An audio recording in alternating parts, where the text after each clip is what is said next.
Welcome to our Utah Tech Online faculty workshop on using artificial intelligence. The title of today's workshop is Unlock the Power of AI, Tools for Teaching and Learning. And so thank you for attending. It's good to see you all. Again, feel free to post your questions in the chat for the presenters to address. And I am pleased to introduce our expert presenters for today's workshop, Dr. Sheen Wong, Sarah Peterson, and Kevin Harris. Dr. Sheen Wong is a senior learning designer with UT Online.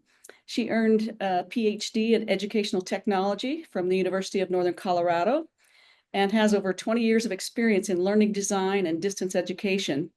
She previously spent a decade teaching English as a second language, ESL, in China. She is passionate about advancing education through evidence-based strategies and emerging technologies.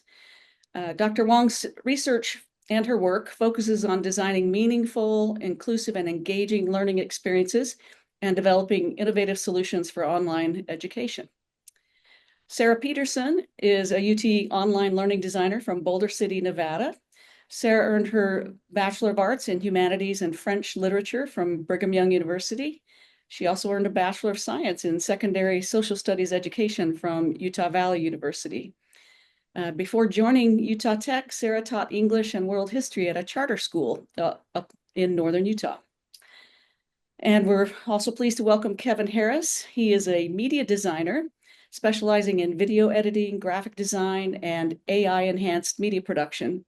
Kevin is our resident AI expert in the office, so we're excited to have him as well as our learning designers. Kevin earned a degree in multimedia communications and has experience in both private and educational settings. He blends technical skill with artistic creativity to create engaging content, not only for UT online marketing, but also for online courses. So keep that in mind. We'll go ahead and turn the time over to our three presenters to give us a tour of some AI tools that you can use in your teaching to enhance your productivity and student engagement in your classes. Thank you, Terry. Let me share my screen. See. Should be this one. I hope. Yes, this one. Can you see my screen right now? Okay, can you hear me? Okay? Okay, good. Yes. So on the screen, you can see it's an overview of our game plan today. In a minute, I'm going to invite you to participate in a short poll to share your experience with the AI. And after that, my colleagues and I will take turns to present a few AI tools that help with productivity, lesson planning, image creation, and audio and video production. Of course, this is not a comprehensive list. These are some tools we have tested and found useful. If there are any AI tools you are interested in and would like to learn more, but not covered in today's session, please feel free to leave your comments in the a short survey at the end of the webinar. So we know about it, it's on our radar, and we'd love to consider those for the future sessions. And of course, after that, we will make sure that we'll have some time for Q&As. During our presentation, feel free to enter your questions in the chat so you don't forget about them. And if we have time, we'll address them on after each session. But if we don't, we'll make sure to answer them at the end. So to start it, I will post two questions in the chat, and please respond in the chat so that we can hear everybody's voice here. Since we have so many participants, we want everybody to have the opportunity to actually participate. So the two question is, how do you primarily use AI tools? And what AI tools do you use most often? Please list up to 3. It sounds like a lot of us are using ChatGPT.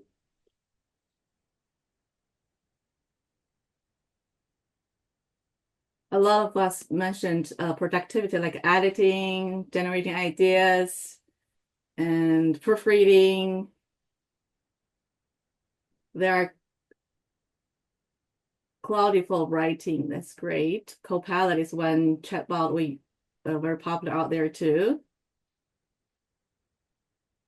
Yeah, I heard about Claude. A Claude for a code is like better than ChatGPT. Personally, I haven't Mm. tested, but I heard about that. To file my cells in Excel, that's great. Yeah, well, thank you for responding to our questions. It seems like we all have some experience with AI tools and we use it to a certain degree. And Marlene wanted to get started. That's great too. Okay, so let me do this. Let me open. Just a reminder, all of us, all the content. Oh, so not this one. It's this one. All the content for today is hosted in Google Shell. And at the end of the webinar, I'm going to share this link to you so you can self-enroll and have access to all the content we share today. As I mentioned, we organize tools in 3 different categories: productivity, lesson planning, image, and audio. So for my section, I'm going to present these 3 tools: Khanmigo teacher tools, Brisk Teaching, and Notebook LM. For Khanmigo teacher tools, that's one tool that already integrated into our Canvas. If you haven't seen that, maybe because you haven't activated. If you want to activate it, you can go to the settings.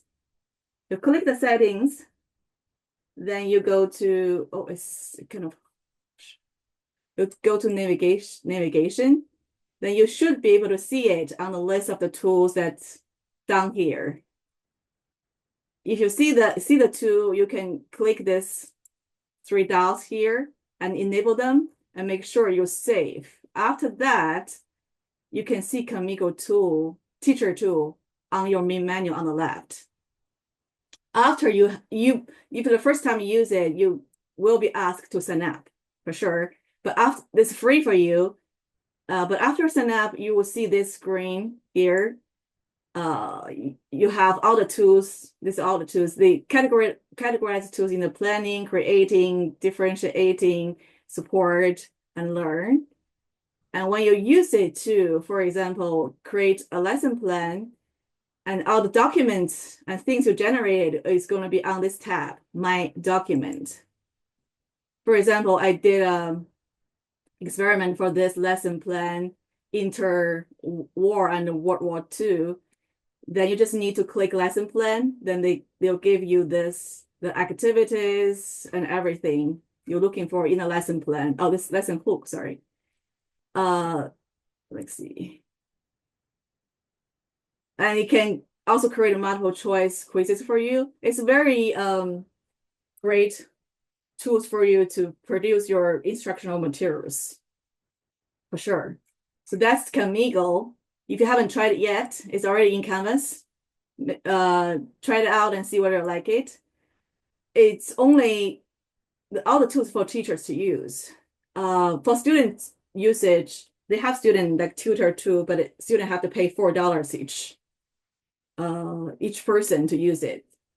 And that's one. The other one I'm going to share with you is the tool I like them a lot. It's called Brisk Teaching. Brisk Teaching it's a tool that can generate instructional materials like Khanmigo. It can provide feedback to student writings. And what I like most about this tool is they can have, like, you can use it to boost student activity, enhance engagement by allowing teachers to quickly generate interactive AI-powered learning activities for students. There are some limitations. For example, they have a lot of tools, but the limited access to advanced features. But I feel like even you sign up for free, then the limited access to the features are already good enough for you. And it's really easy for that too, because it's a Google extension. To be able to sign up for this, you just go to briskteaching.com. Let's go there. briskteaching.com. And you will see this big blue button. Sorry, green button. I'm colorblind now. Green button. If you click it, that's gonna prompt you to add it to your Chrome browser. It has to be used on Chrome. After you're done with that, you can find this extension either here, this icon extensions. That's where Chrome hosts all the extensions. You can activate it. Then you're going to see it somewhere. Let's see. You're going to see it. I'm going to move myself away. Here at the bottom of your screen, it's working back in the background. Whenever you use it, you just click that open, then they will start use it. And for this tool, you can create like the Khanmigo. You create quizzes, rubrics, syllabus, math review questions, science labs, a lot of tools you can use it for. And you can use it to give student feedback. There are 3 free kind of feedbacks you can use it to provide feedback to students. Either upload your own rubric, then they go based on your rubric, they can provide feedback to students writing or suggest next step for students, which is helpful. And they can change levels. For example, if your students are reading at like a 10th grade instead of university level, you can use that. Then they will change the level and languages, what type of languages you want students to learn. Then you can change the reading levels of that. That's great. And also the feature I like the most is boost student activity. Here you can create a tutor for students. You can do the lesson hook. You can do the character chat. You can do debate and brainstorming and real world math for a student. For access, for assess, you can create pulse check questions. You can do exit ticket for them too. And the newly added is writing. I haven't thoroughly tested because it wasn't there. They have a writing coach that if students having writing anything in the Google Doc, because this tool works with Google tools, then it will help students analyze their writing and give them advice. You should improve this, but not giving them an answer, but tutor them to be able to write better. So that's this tool. I provided a few examples here. Brisk can work directly within Google Doc, YouTube videos, websites, Google Slide forms, and PDF. You probably notice on this website, in Canvas, it's kind of considered as website. I have this tool under here. As long as this tool show up, that means this content Brisk can work on. Here are some examples. One thing I think is very useful is inspecting students' writing. Brisk can generate a playback videos that track students' writing process. Here's a video I created to show you the process. Let me enlarge it so you can see it. So on the screen, you can see this student's writing in Google Doc. The first 2 paragraphs seems like he or she's typing, but for the highlighted part, here you can see one paste. That means this paragraph is pasted into that document. So which in that way you can, if you ask students to write in a Google Doc, then you can see the process of their writing and their editing. So that's a really nice tool for us as an instructor. And other thing you can do a character check.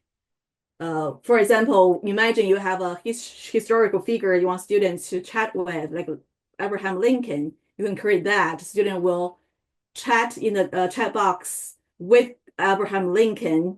It's an AI version, of course, to ask a question to learn about it. And there are other example of the application is homework debate. You can create some debate, homework debate for students to interact with the AI and debate with the AI. That is this tool.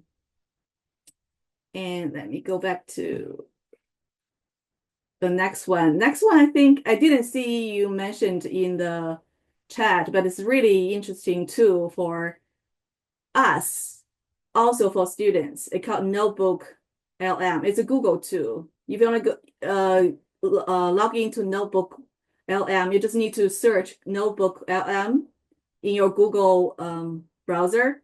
Then you can click open. Then it's going to prompt you to log in with your Google account credentials. So this one is a advanced AI power research and note-taking tool. It can help us to analyze, synthesize information more effectively. And it can serve as a virtual research assistant, enable deeper explorations, by organizing, summarizing, and connecting key insight from various sources. Here is what you can see here is if you get into the Notebook LM and you create a notebook, basically there are 3 sections for this tool. One is here, you can upload all your resources here. Add your resources. Add resources means Google Drive, anything on the website, link, YouTube videos. You can paste test too. That's how you upload your resources. Then you can interact in the middle column, interact with them, maybe adding notes. You can generate audio overview, which is really helpful if you wanted to listen to it instead of reading to it. And on the right, you can see there are some tools to create study guide about the materials uploaded, to get timelines or FAQ document. So here, if you wanted to do the audio review, you click this button, it's going to generate a podcast style review for you. This chapter is from sociology research. It's a OER book. So I generated audio overview. I just want to play for like a few seconds for you to listen to it and know what it's about. Like, we're getting a behind the scenes peek at how they make those happen. It's kind of like a backstage pass to how they design their research. Exactly. Yeah. So I'm not sure whether you're going to listen, hear it. Yeah. That's a really good feature if you want students to generate your own podcast for students for the things they want to learn about. So this is, let's see. These are the 3 tools I wanted to present to you. And of course, it's scratching the surface. We just wanted to let you be aware of these tools. You feel free to explore more features. And if you have questions, and make sure that we can answer your questions later.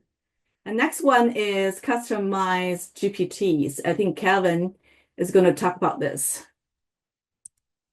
Yes, thank you very much. Yeah, I'm excited to talk about custom GPTs. It looks like from the chat that most everybody is at least somewhat familiar with ChatGPT, which ChatGPT is great in that it has a general knowledge of pretty much everything that's on the web. Custom GPTs are something that you can make. It's through the paid plan, but it's something that you can make specialized to whatever you're doing. Like you can upload research papers about a certain topic, and then your custom GPT becomes an expert in that thing. So some examples that you might use would be to upload all of your information from a certain course, and then you can share your custom GPT with your students, and it could act as a tutor for that course. You can also upload your own writing. This is something that I've done. I got a whole bunch of examples of my own writing and uploaded it into a GPT. You can make different GPTs for different things. And then it became an expert in my style of writing. So then I could give it my notes and say, put this in my style of writing, and then it would generate things for me using the GPT. So there's a lot of different things you can do with custom GPTs. Another example it gives here in the middle is it says a faculty member engaged in academic research could develop a GPT designed to help with literature reviews, summarizing academic papers, generating citations in various formats, and brainstorming research ideas. So custom GPTs, you do have to pay for the service, but it makes ChatGPT a lot smarter and a lot more useful for your specific case. Okay, thank you, Kevin. And I think next too is Canva. Sarah, you want to take it away? Yeah, absolutely. You may or may not already be familiar with Canva. Um, I come from a high school education background, and so I didn't have much um, image editing experience. One time I tried to open up Adobe Photoshop and I was like, what is this? So I found that Canva is a really easy to use resource. There's tons and tons of tutorials and videos online about um, how to use it, about some of the hidden features that Canva has. But the one thing that I really like about Canva, honestly, is that it's something that a lot of us have heard of. Um, in terms of features and limitations, there are a lot of features. It can be a little bit intimidating. What I did when I was kind of first starting on my graphic design journey. I say that with air quotes because I would never call myself a graphic designer. Um, but I used a lot of the templates that are available. So you can just kind of search for whatever you're looking for, and they're super customizable. Um, Also, Utah Tech or UT Online, we have a few banner images, for example. The one that's on this page, Canva. Um, I I used that based on a template that had already been created by actually one of my colleagues. Um, and for Canva, that has a lot of different AI tools that can do a lot of things. It can, if, and I'm going to just be focusing on, photo editing because that's kind of what the focus is here. But it has a ton of different AI tools. I see a question in the chat asking if Canva is free. The good news is yes. As members of an educational institution, you can get an education account, which makes it free for you to get some of these pro tools. If you look just above the little call out box with the icon, there's a little bit of information about how you can do that. It's super easy. You just sign up with your utahtech.edu email account, and then it takes, I don't know, a couple of days to get verified, and you have access to all of the pro features, which is super nice. For this workshop, I'm going to be focusing on the AI tools that are specifically created by Canva. There are a lot of third-party tools that are integrated with Canva, but they are not always as intuitive to use, and they quite often come with limitations.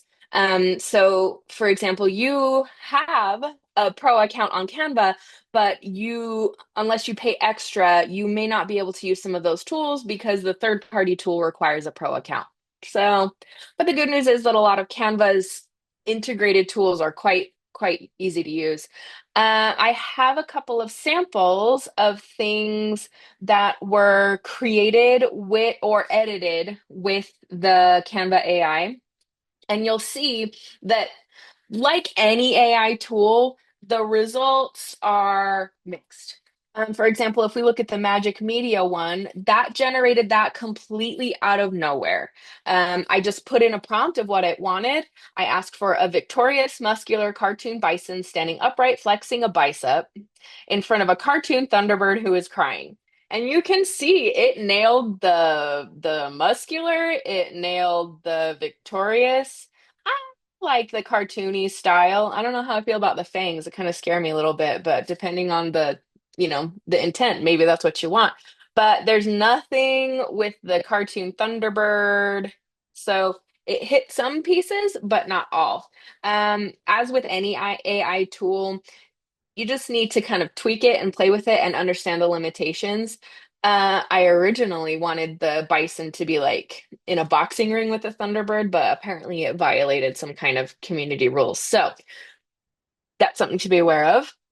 You can use Canva to make you can use Canva AI to make frames, so that you can just pop a picture in and it will take that shape. This picture, I just asked it to create a bison frame, and then I just had to drag a picture that I got from UMac over, and then it made that shape automatically for me, which was really handy. And then the last three, I'm going to be focusing on image editing. And they're all based around this same picture, this cute picture of Brooks in front of what looks like the set building. Uh, I picked the three that I thought were the most useful, and they were pretty easy to use.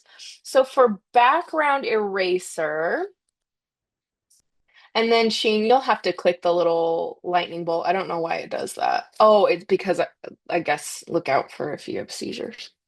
But you can see that I was able to pull the focus of the image, which is Brooks, and then I removed him from the rest of the image so that I can put him anywhere. I could put him on a basketball court or a football stadium, whatever I want.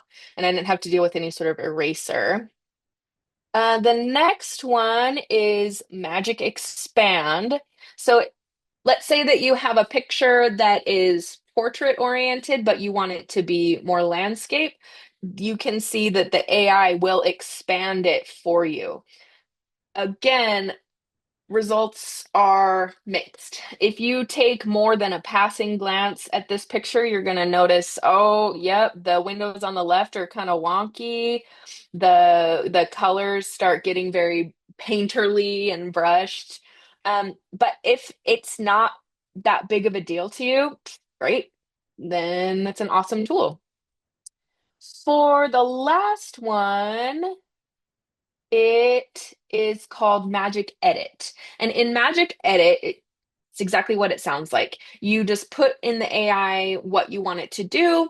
It'll ask you to click where you would like that thing, and then it puts it in right there for you. So I asked it to add a basketball to this picture, and it's pretty good. It's pretty good. I wish that the basketball was orange. If you zoom in on the basketball, and you'll see that it kind of looks like it's trying to say Lakers, but it can't because of copyright limitations.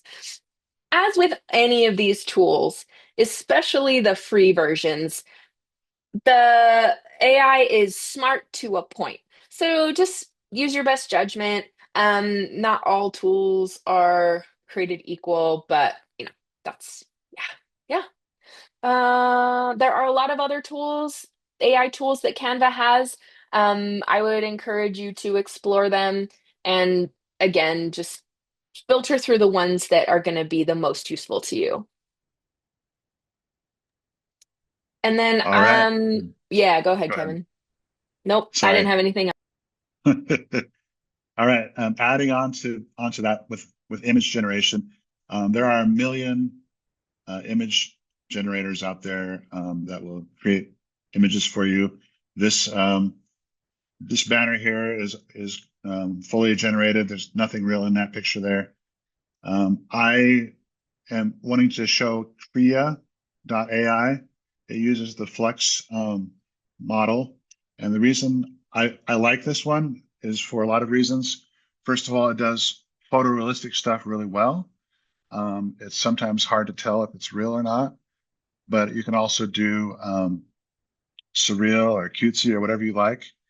And on this page, if you go down to just down below it, I've linked it to the actual website where they're just showing examples.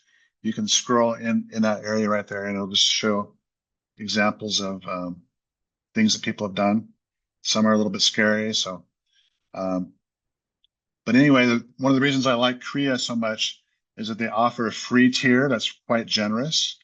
And so you probably don't even have to pay for this because it gives you so many credits each month, which is quite a bit. for most people. I do have a paid plan now, but for most uses, just using their free tier, especially for images, it does both images and video generation. And this is text to image. So all you do is type in a description, like Sarah was saying, and it will generate an image for you. And if you don't like that, you just redo it again, and it'll just keep trying until you find something that you like. The text to video might require you pay because it costs a lot more for that. But at least for trying it out, and especially for the images, Kria.ai is a good tool, and I use it a lot. So yeah, did anybody put any questions in here for me?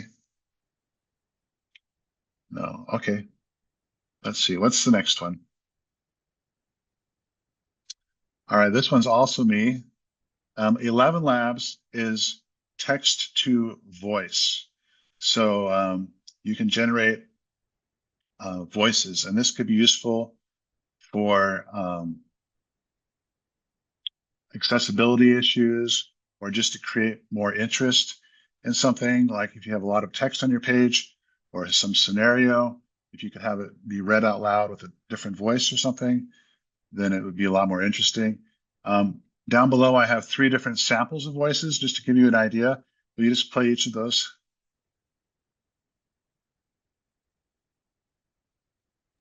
And that is why I succeed.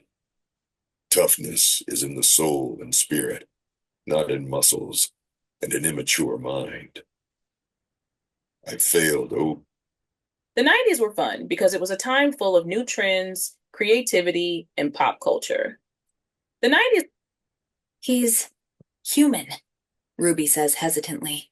She winces as my eyes widen. How long had... So anyway, that just gives you an example. This isn't your grandma's voice to or text to voice AI generator. It's coming a long ways, and it's kind of scary good how realistic it can sound. It used to always sound very robotic, but now you can use voices that sound very realistic, and there's a whole library of them. You can even generate your own. You can record samples of yourself speaking or reading for like 30 minutes and upload it, and it'll create a cloned version of your voice. Mixed results. For some reason, my voice is really hard to clone. I've tried multiple times, and it's getting close, but so far I haven't quite got it how I like it yet. But anyway, it's kind of a fun tool and could be used for a variety of things. Oh, there's a question. No, those are the actual names that were in the program. I didn't come up with the names. All right, so DID, this is another paid thing. I actually don't remember how much this one costs a month. I should have looked that up. But this one, the reason I shared this is because you can kind of pull all these different things together. You can take a script that you've written, you can generate voice, and then you can take an image that you've generated. You can use a real photo, and you can use a real voice, but you could also take a generated voice and a generated photo and put them together in this program DID, and it will animate it and move the mouth and the face to match the voice. So it's a little bit wonky. If you look at it for too long, you can tell that it's not real. But if you use it sparingly or mixed in with other things, then it has a pretty good effect. Me being a video editor, my 2 examples are taking this and mixing it with other things. This first one, I did this twice with 2 different images and 2 different voices, and I made it look like they were having a Zoom conversation with each other in an interview. Do you want to play a little bit of that, Sheen? Good morning, Maria. We're pleased to have you with us today. Good morning, and thank you for the opportunity. Let's start with what motivated you to apply for the ICU charge nurse position in our hospital. I am motivated by a desire to...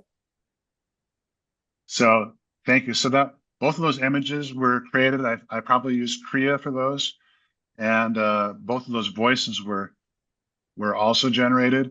And I think the script, I didn't do the script, but I think somebody created the script using ChatGPT. So that just kind of gives you an example of how you can put all these different elements together into something else. This other one, the idea here was to create overwhelm related to COVID, just to try to recreate the feeling of COVID. So I used a whole bunch of different things and put them all together to try to create the feeling that was going on as the pandemic was happening. So maybe play a little bit of that. Health officials are trying to determine what exactly is this atypical pneumonia-like illness that doesn't respond well to treatments. People are asking, should we be concerned? And how do we protect ourselves? Is there a test for this? And if so, how long will it take to The get question is, how do we treat it? So anyway, that kind of captures the moment for students and I don't know, just makes it more interesting than just reading about the experience. So it's kind of fun to be able to take all these different things and put them together. There's so many different programs, and being able to blend them into one final thing is pretty effective, I think. So satisfying for me at least. But are there any questions with that? No questions so far in the chat. Okay. Kevin, I have one for you. Did a nursing professor reach out to you and say, I have this idea I want to show an interview scenario, or I want to show this, how people were overwhelmed by COVID. Did they give you the script and then you did all the AI generation? Yes. Yeah. It actually came to me through one of the learning designers. So usually the learning designers are working with the faculty, and then they'll turn to me and say, we have this idea. Can you do this for our course? And so in this instance, yeah, the script was provided, and I just did the AI part on it. So yeah, that's pretty much how it works. Can I address that? So 6530 was my course. And cool. so yes, I did generate it. The scripts, there's 4 scenarios, because what I said the students could do a case study, they could read about it, but reading cues different parts of their brain. And so I thought if they watch it, it's going to be more realistic, and they have to find, because they have to find the problems, because they had to address whether it was a good interview scenario, things like that. So there were multiple layers in here besides just watching 2 people interview, because there's some biased questions being asked, but the students, instead of reading them, they had to pick up on it by listening to this as if they were the one interviewing it. So hope that helped. Yes, thank you very much. That clarifies a lot. Anything else, Sheen? I don't think there's more questions here. Let's see. There was There's not a tool, Suno. Okay, so I'm going to take this one. Stuno, full disclosure, it was first shared with me as a joke, like look at what this funny thing can do. But I did find that there are a lot of actual uses for it aside from just for fun. I really like Suno because its free version is very good. You get 50 credits a day. Every song costs 5 credits, but it rolls over every day. So, I mean, that's 300 songs a month if you really cared about that. But so it's nice. You're not as limited as in some of these other free versions. One thing that is kind of a weakness about Suno is that it's pretty formulaic. Sometimes the lyrics can sound like it's obvious that a robot made them, essentially. So if we're not exactly going for artistic integrity here, this is really I personally have used Suno for background music for videos. The instrumentals are quite good. Another thing that is really useful for Suno is that there is an entire library of music that was made by other creators. Um, One thing to be aware of is that if you have a paid version, you can ask it to generate explicit lyrics. I don't say that as a suggestion. I say that as a warning. So just kind of look through the library and use your best judgment.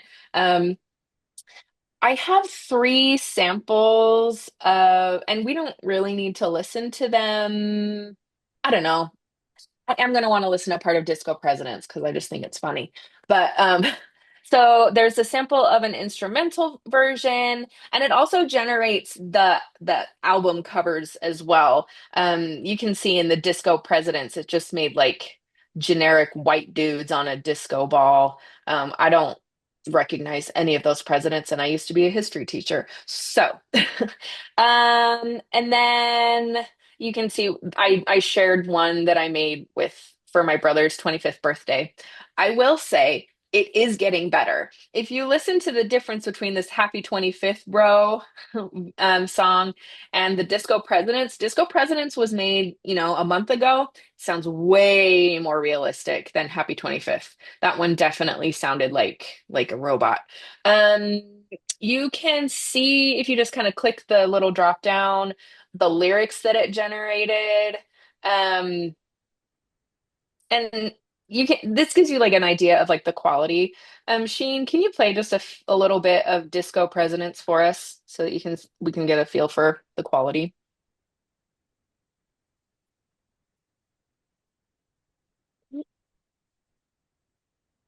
Maybe.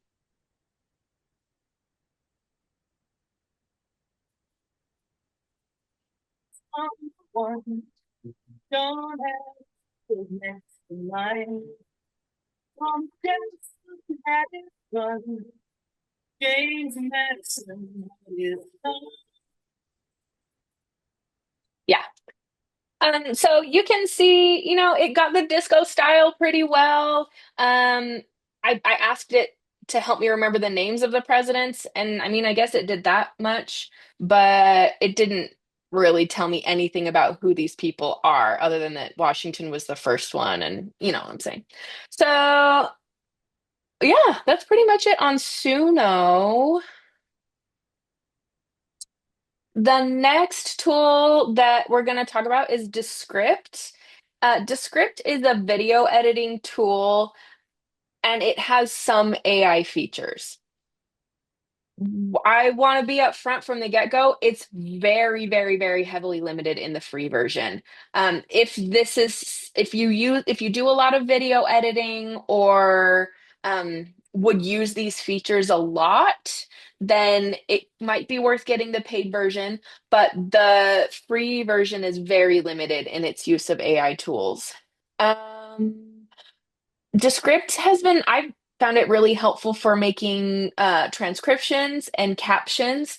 You can have it create an AI voice dub, similar to some of the tools that Kevin showed us earlier. It has the ability to kind of filter through some of, filler words. It will enhance your sound quality, and so it's really helpful. Another caveat that I will say about Descript is that if you are a complete beginner to video editing, this is not the tool that I would recommend. um, if you kind of have a passing understanding of video editing, it's pretty good. It's pretty easy to use once you figure it out. But just at first blush, it's a little bit intimidating, a little bit overwhelming. Okay. So for the sample that we have in this one, I used the AI tools to do a few things. It wrote the script for me. I asked it to write some generic text about teamwork and baseball and whatever. It created the captions for me, and it used one of its AI people like voices to perform the voiceover for me. And it has a lot of different options again, similar to the ones that Kevin showed us earlier. Yeah. Another thing that Descript uses really well, does pretty well, is it has a lot of good stock music, especially. I used all image like stock images from Adobe or video for this one, but I used the stock like backing music. This video is pretty short. I think it's less than a minute. So let's go ahead and watch it so you can get a feel for what it can do. An unwavering commitment to unity.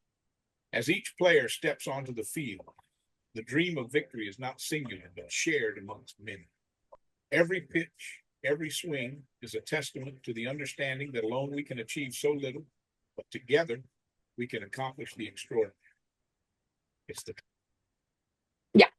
So the captions at the top that are highlighted in yellow, that was generated by Descript. I didn't have to do anything with it. The ones that are there at the bottom are from the Kaltura, which will do a similar thing. It's pretty good. You can see there are a couple of mistakes here and there. There is a watermark with each Descript video if you use the free version. But overall, I liked what it came up with. Yeah.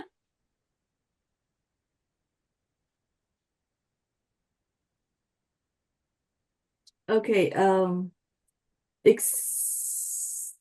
except those tools we presented today, we also have a collection of other tools we think may be helpful and useful for you. So to the end of this Canvas shell, we have this page for AI resources.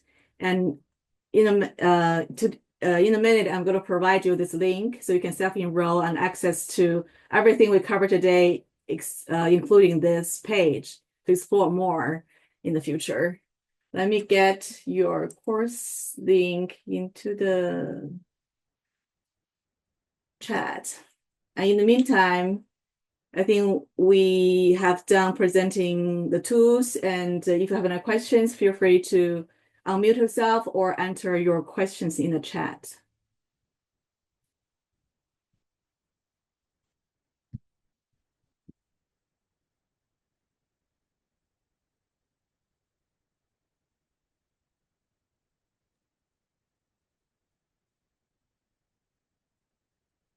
Dr. Wang, I know Andrew posted something at the beginning that I think maybe some faculty are concerned about. He mentioned that his students have to do weekly reflections on art that they examined. And he said it's funny when in the middle of their essay, there's the phrase, "I'm sorry, I'm only an AI program, so I cannot articulate an opinion about this art at this time," which indicates that the student didn't actually write that reflection. They had generative AI do it. Do you guys have any suggestions or for faculty or any thoughts for faculty about how they might have their students use AI? I assume all of these things could be used by students as well, but any thoughts on that and specifically Andrew's comment? And No, I have a question. Cheating. Can you hear me? I have a question. Mm-hmm. Okay. Yeah, so I'm teaching a multimedia journalism class this year. And in the last session of this class, I'm going to teach students how to use AI in reporting. So I want the students to create some AI avatar and do some reporting. So I might need some help from like Kevin or Sarah or Xing. And yeah, so that's maybe we'll make appointment and talk with you.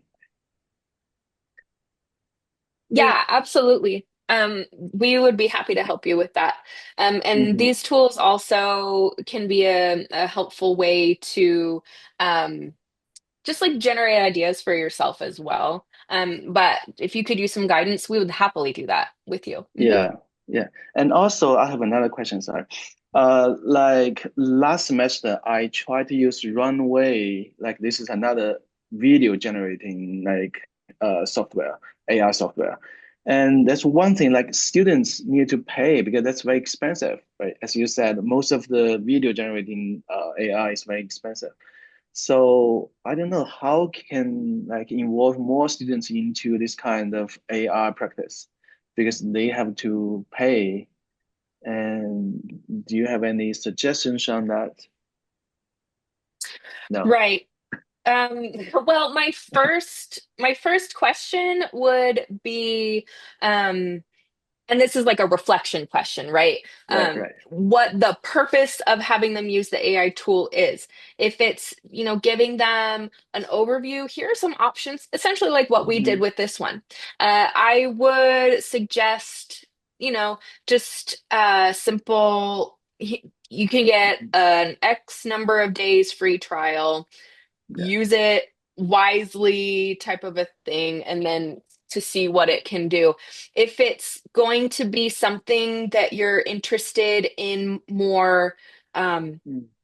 like using it more extensively or making it as maybe, for example, like a final project type of a thing where they work on it Mhm. throughout the entire semester, then you might consider, is it a tool that would be on par with a textbook, for example? Is that something that you are um, happy for them? Or, well, let me rephrase. Is that something that they would find use in later? And if the answer is Mhm. yes, then I personally don't find any problem with requiring them to get it. It's just another teaching resource, or Right. learning resource, honestly. So for me, the first question would be, all right, what is the purpose? If it's just an overview, Mhm. I say snap up those free trials. Right. Yeah, Yeah. try the free tier first, then see Hmm. like if they needed to pay. Thank you. Right. I th Hmm. I I think hope that was helpful. Runway ML is a monthly subscription fee. Most of these are Mm, monthly, so I don't know if Yeah. that could be worked into the budget, just like while you teach the Yeah. class, but mm. that's something to consider. Yeah. Going back to, oh, sorry, go ahead. Sorry. But like in the last semester, I just paid. I subscribed 1 month unlimited version about $100 and share with the students. But if we want to teach more students, then they might need to like pay themselves because you cannot share one account with all of them. Hmm. Hmm. Okay, sorry. Uh, Going back to what Terry brought up earlier, Mhm. where it had the error in the middle of the the essay or whatever it was. Mhm. Um, One thing I would recommend for everyone who uses AI is never just use AI raw. AI is always best when it is a collaboration tool. So in that instance, you should definitely at least proofread what AI generated for you before you submit it to something or share it with a class. I use AI kind of as a first draft for things, but then I go through it and change it. So AI by itself is not very good, but AI as your assistant or as your tool can be great. And so for any kind of AI tool, it's always best when it's combined with a real person. And to add on that, probably the AI literacy and the new policies in your course is important too for students. In the AI resources page, if you logged into the Canva shell I shared just now, there's good read on how to define cheating and plagiarism with AI. You may want to share and discuss that with your students, like what level that you consider, and it gets specific for each individual assignment. So for this assignment, I just want you to do everything original, and for this assignment, you can use AI to edit, proofreading. For this assignment, you can ask AI to generate ideas for you, uh, and specify especially why we're having this assignment and why it's important for you in the future. If you do not do this, what is going to hurt you in the future, in the long run? So for students who sometimes some students you can rationalize with them by pointing out relevancies. Yeah, but I'm really glad that the AI tools now, the company is aware that students are using that for this kind of assignment, and they sneakily plug something in there so the instructors can be alert. So that's a good thing.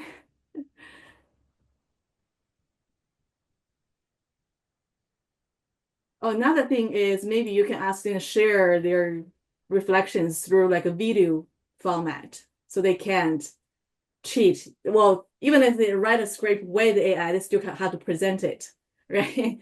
Yeah.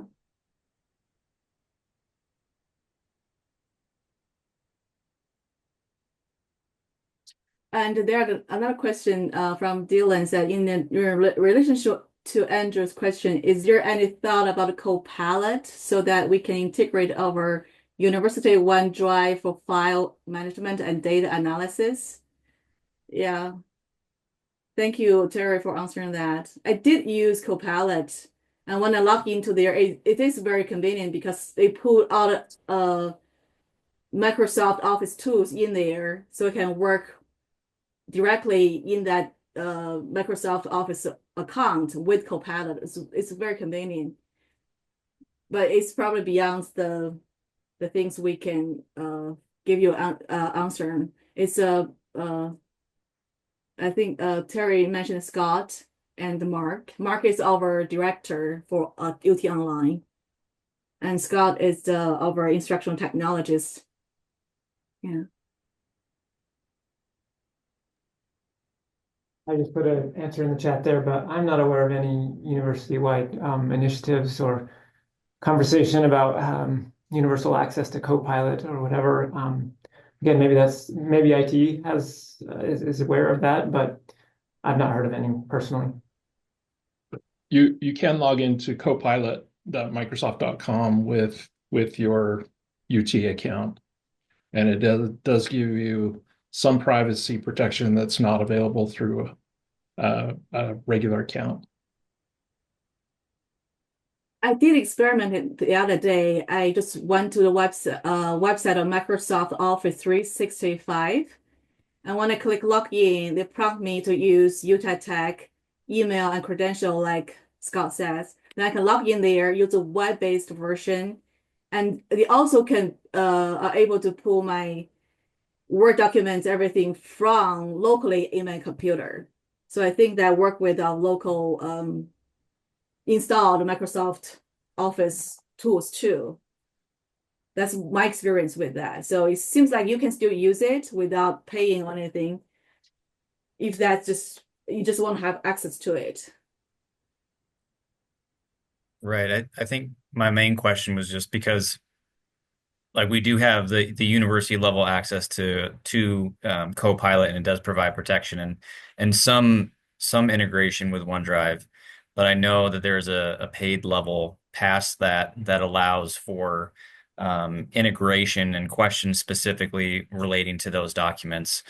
So I could, if I had an Excel document in OneDrive or a couple of them over a series of semesters, I could ask the AI a question related to data analysis of XYZ documents, and it would be able to provide an answer. So that was mainly what my question was in relation to. Okay, thank you for letting us know. I think that sounds really powerful if you can do that. Yes. I know my department is testing it out. I think that our department is paying for a few of us who wanted to test it out, and it does. It knows if you're in Outlook composing an email. It knows if you're in Word with documents, and it has the AI right integrated with it. And so far, we're liking it, but I think it's on a department basis. But that's something to ask your department, and maybe Scott, I don't know if there's anyone else to ask on that. Nope, you're on mute. There's a group within IT that's getting together on a regular basis to talk about AI tools right now, but we've just started meeting just recently, so that's an ongoing discussion. Terry, can I just quickly highlight one question that was put in the chat? Carolyn asked a really good question. She asked, is there a way to make assignments AI proof, meaning how to write assignments so that they don't just put a prompt into AI? We have I have a couple of suggestions. Number one, in that same Canvas shell where that Sheen shared and where we showed all of those tools and everything, there is a module called Building Dynamic Student Discussion in Online Courses. And we have specific sections in each topic about how to. The bad news is you cannot make them AI proof. However, you can make them more AI resistant. And that module has some tips and some suggestions for making AI resistant prompts. It also has some tips and suggestions for embracing the AI. And so I would encourage you to look through that. Also, if you're interested, look back at that workshop. Terry very kindly has those all in one handy location. And also, I would recommend booking some time with a learning designer. We will happily work with you to take some existing assignments or questions or prompts and work together to kind of tweak them to make them more AI resistant. So those are my thoughts on that one. I don't know if anybody else has others. Thank you, Sarah. It looks like we're coming up on an hour. I know that the presenters and I will stay in the room for a few minutes to answer additional questions, but if others of you need to drop off, we want to make sure that you know that the learning design team and our media designer as well, we're not the best kept secret on campus anymore. It's one of the most wonderful resources that you as faculty can use to brainstorm ideas.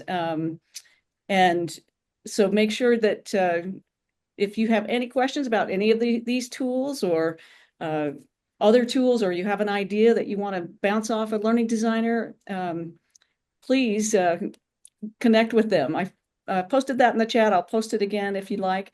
We posted the link. Thank you so much to our presenters. Sheen, Sarah, Kevin, any last words you want to say? Or I post a link of the survey, short survey. Just take you, the 3 questions take you 2 minutes. If you don't mind, please take that survey. Just let us know what kind of AI questions you have, topics you want us to cover in the future. We'd love to include those in the future sections and share what we learn with you. Great. Thank you so much. Thanks to all of you for joining us in our discussion about using AI tools to enhance productivity and student engagement in our classes. The recording of this workshop will be uploaded to our online.utah.tech.edu/faculty/workshops. I'll post that in the chat as well. And again, the presenters and I will stay in the meeting room for a few minutes to answer additional questions. Thank you so much for being here, and don't hesitate to reach out to your learning designer for more information and to brainstorm ideas. It's nice just to have a compadre in your corner by your side. They can do amazing things. So thank you so much. Any other questions as we're staying in the room? Please feel free to unmute or put them in the chat. Hello, Terry. Can I ask a question? Sure, Juan. How are you? Good, thanks. How are you? Good to see you. You too. What's the best tool for for Spanish? Like when you talk about videos, editing, audios, things like that. Because I used ChatGPT before, not in a big scale, but I would like to find a good tool to use it for Spanish. A great question. I'm going to defer to our facilitators. I have not yet found one, but I haven't been looking for one. So Kevin, in your searches, by the way, Kevin was given a wonderful opportunity. He had a few weeks where his job tasks were to review AI tools, but I don't know if you had a chance to review anything in Spanish, Kevin. Oh. I do know that for 11 Labs, which is the one that generates voice text to voice, yeah, that can be done in multiple languages. That is an international one, and so you can do Spanish in that.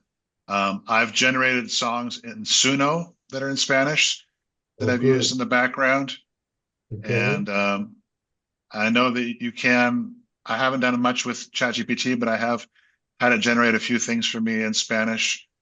And then I think video editors are, for the most part, are neutral. I don't know about if it could change like the buttons and everything to be in Spanish, but um, yeah, I'm not sure on that. But those are the things that I have done that were in Spanish. So 11 Labs was the Yeah, name. 11 Labs, you can do any. Suno. Yeah, I got that. Now, I see on the pictures here that everything that you presented is through pages. And how do you integrate, let's say if I want to integrate an OER book and Canvas, and our Canvas, not the Canvas that we were talking about. And I see that everything, can you integrate any of these tools into our Canvas for school? Or just through pages, the way you were presenting it? Yeah, currently the only one of these tools that we went over today that are integrated into Canvas is the Khanmigo teacher tools that Sheen showed at the Okay, very beginning. The okay. rest of them were just embedded. For example, the Descript video that I made, I just uploaded it to no, not Khanmigo, Kaltura.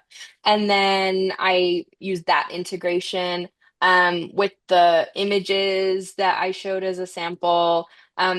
Those ones, I just uploaded them using the regular Canvas image uploader. So it's kind of a little bit of a hybrid model, honestly. And I hope if I that answered the wanna, question. oh, go ahead. Oh, I hope that answered your question. Not really. Hold on. Oh.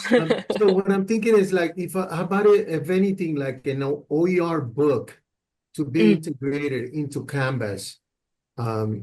Is that go related to to what we're doing here today?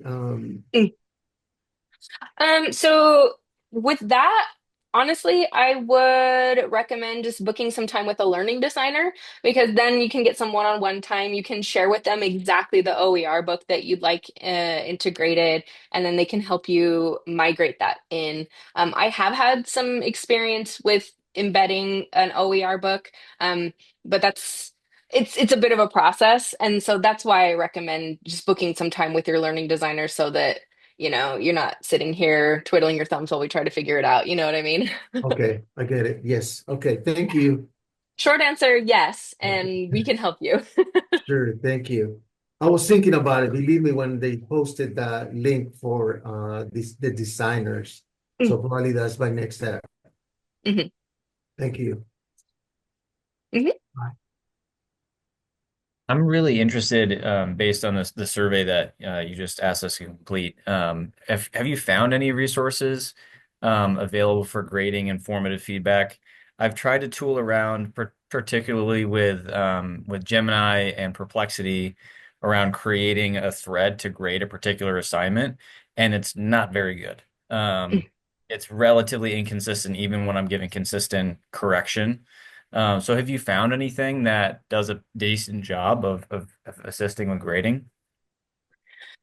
I think it depends a lot on when you say grading on what you're talking about. If we're talking about, just giving feedback, basic feedback, those Khanmigo tools and those brisk teaching tools I would recommend would be good. But if you're talking about like straight assessment, I personally don't know of the tools. That doesn't mean that they don't exist. It just means that I don't know of them right now. I'm not sure if Sheen or even any of the other faculty have some experience with it. Let me just play around actually I and know there is see. a tool, but it's paid tool called Fruit Mm. Feedback. Is that Fruit Feedback? Oh yeah, that So feedback marketing fruits. itself as a tool for providing feedback, but I think you need to pay for it. Hmm. That's absolutely something that we can look more into, if that's I mean, it obviously is a topic of interest, but um, we can look a little bit more into it and then just reach out to you directly. Yeah, that'd be fantastic. I know, especially with the conversations that faculty and faculty senate have been having around increased workload and number of patients per students and rigor, and that, anything that Right. we can do to, because I mean, that's the main advantage of an AI tool for an individual is to become more productive. So, Right. and this is an area that takes a lot of time. So It And does. and the briskteaching.com, that one will provide some like feedback functions, like I presented. You can upload your rubric, then they can like grade student papers with the rubric in there and generate the comments. Then you can plug those comments into the Google Doc, which means you need to ask students to write in Google Docs. Yeah. okay, I'll have to look at that. Oh, Okay. and it's a Chrome That's extension. yeah, that is totally free though. Okay.